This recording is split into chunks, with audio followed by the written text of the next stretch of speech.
Alright guys, what's going on? It's Jack and welcome back to another video, and in this one I am going to prove to you as best as I can as to why there is no skill-based matchmaking, or that there is no skill-based matchmaking in XDefiant. Now the first thing I have to do is tell you that all you really have to do is, whether you're on Xbox or on PlayStation, doesn't matter, go and play Call of Duty Black Ops 4. If you haven't played it in a while, and if, especially if you're a good player, I want you to go and install Call of Duty Black Ops 4 and go play it and see what you find.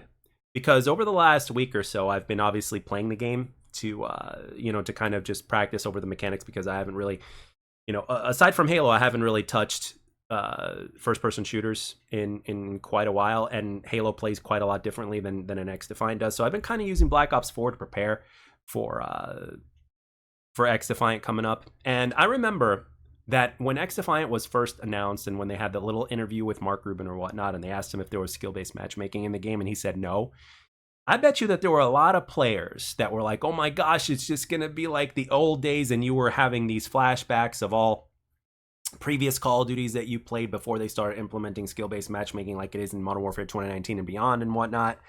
You started remembering all of these, you had all these memories, and you were like, holy crap, the nostalgia started kicking in. It's like, holy crap, it's going to be just like it used to be. And I am here to basically say, stop right there.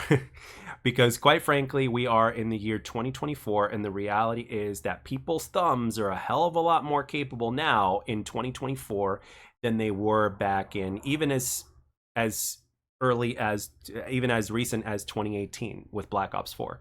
Because in this game right here, and I don't know what gameplay I'm going to use in the background, but if it's a good gameplay, do not let the gameplay fool you. Okay, this is not what happens on a game-to-game basis in Black Ops 4. As a matter of fact, in Black Ops 4, as of my recent findings, and if you don't believe me, go watch my live tab. There's been plenty of live streams on both PlayStation and Xbox, and for anybody that was watching my streams, you can see exactly what I go through. And what I've been going through is having streaks dropped on me, like time after time. Like once the first streak is dropped in the first sniper's nest in the first 2 to 3 minutes of the game, after that it's nothing but streaks being dropped on me in team deathmatch. It's me struggling to go positive. It's very very difficult to win free-for-alls now, let alone gunfights are more difficult. And then of course there's a bunch of BS in between. Of course you run into your occasional cheater. Of course I've had people using jetpacks in Black Ops 4 or whatnot. I've seen that. People using mouse and keyboard along with their aim assist. One player in particular, so amazing player. So anyway, it's not exactly the experience that it used to be. And part of the reason for that is because, well, people are just better than what they were. And a lot of people are searching for that organic experience, and Black Ops 4 is that arcade shooter that was the organic experience before XDefiant. And a lot of people, that are good players are going back and playing Black Ops 4. And sure, you'll have some bad players and stuff like that and in between. And, I've gotten to the point right now to where it's like I'm using the VMP, which is something that I hardly used at all previously.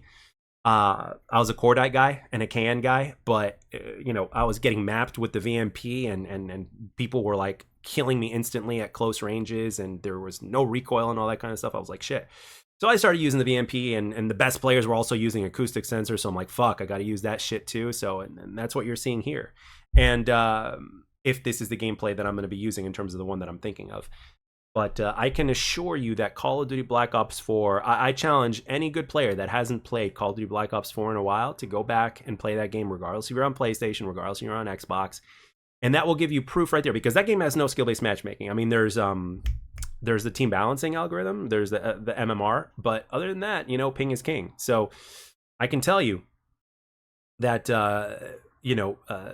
even if you're a good player, you are going to struggle more than you did previously. And that's just the way it is. And it doesn't matter when you play. I've played in early hours in the morning, I've played in afternoon, and I've played ridiculous times. So, and the experience was always the same. And it's definitely noticeably a lot sweatier. I mean, and on top of that, I even look at some of these people's stats, and some of it doesn't make sense. I've seen people that have, half the stats that I have. Their score per minute is genuinely a lot lower, and their KD is half of mine, and their win-loss is half of mine, and all that kind of stuff. And these people are in so many cases are beating the shit out of me and dropping streaks on me. And doing all these different things. So, and it's very easy to be able to point and say, oh, skill-based matchmaking, or, oh, this guy's cheating and using a Cronus, oh, this, oh, that.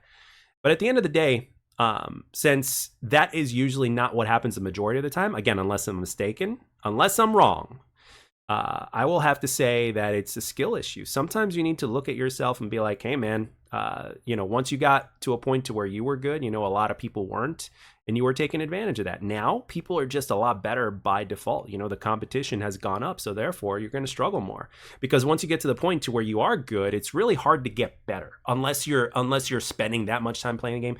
Once you hit your once you really get good, there's a reason why, for instance, professional players play as much as they do, because they've hit their maximum potential, and the only way to make that go up, even if it's just by like a hair, is to grind the shit out of the game and put in more time than everybody else and just focus more on perfecting all the little things that you've worked to perfect. And that is the difference maker, is the amount of time that you put in. And the reality of the situation is, people are spending a lot of time gaming that they're passionate about. More people than ever want to be streamers, more people than ever want to be YouTubers. And on top of that, they've also learned by watching streaming and YouTube. You think players like myself, or maybe even you watching this video, are the only ones that learned and got better through YouTube and as well as time invested in the game? No, especially now that it's more popular than ever and more common than ever. There are more players that have been influenced and have gotten better because of what they've been seeing and what they've been watching.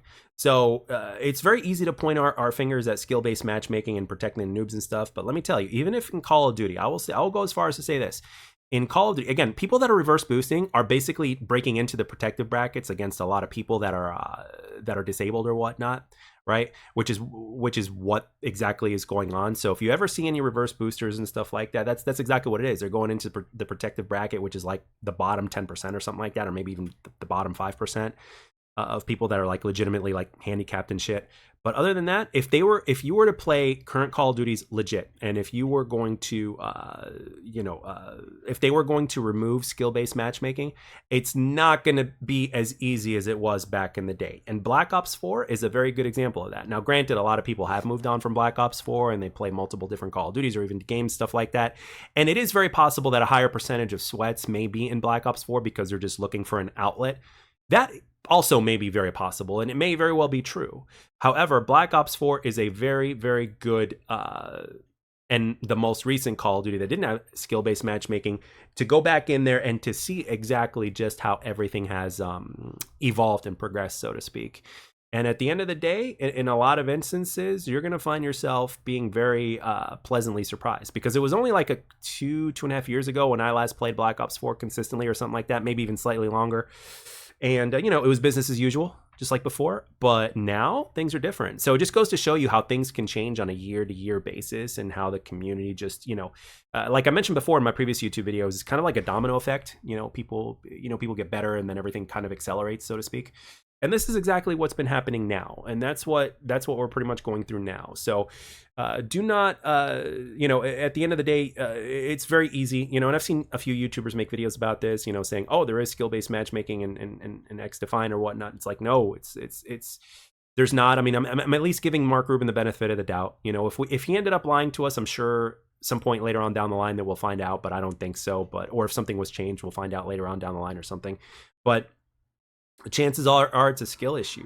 It's like you hit your max, back in the day or whatnot, and now things have changed. People have gotten better, and this is the result of today. Competition has gone up. Even when you look at things like sports, when you look at athletes today compared to how athletic they were back in the day, years ago, decades ago, it's not the same. I still believe that Michael Jordan is by far the greatest basketball player to ever play. There's only a handful of players that have come close. Matter of fact, I'd probably say there's only one player to ever come close, and that's Kobe Bryant. Rest in peace. But what I'm trying to tell you is, on average, right? On average, I'm not talking about the anomalies like the best of the best, but on average, because it's really hard to have a scump, right? A scump is like a once in a generation type of player, so to speak, right? So, and I mean by generation, by I'd say between 5 and 10 years in terms of gaming, because generations in gaming are different. But what I'm trying to tell you is that on average, in terms of the majority of the population, when you look at sports, your players today are a lot more athletic and are a lot more capable compared to what they were yesterday. I mean, look at even back during the days of the UFC, for instance, like fighting. For those of you guys that follow fighting, Like when you look at the 1993 when Hoist Gracie first fought, and back in the day when it was kind of like a tournament, it was style versus style and stuff like that. People weren't as well rounded. Well, fast forward to today, all these decades later, guess what? People are a lot more well rounded now, and there's certain things like your average fighter today would absolutely beat the shit out of any average fighter back in the day during those times. So, and the same thing has happened with gaming. So, at the end of the day, you have to look at yourself and say, hey, it's a skill issue. I just need to get better, or I just need to accept the fact that, hey, players are better now, and I'm not going to point my finger at skill-based matchmaking. Are there sus things that happen nowadays because of the popularity of cheats and Cronuses and stuff like that? Absolutely. Has the influence of streamers, affected people in both positive and yet negative ways? Absolutely. But at the same time, we also have to take into account that we have to look at ourselves and say, hey, you know what? Maybe I'm just not as good as I used to be, or maybe everybody else is just caught up to me.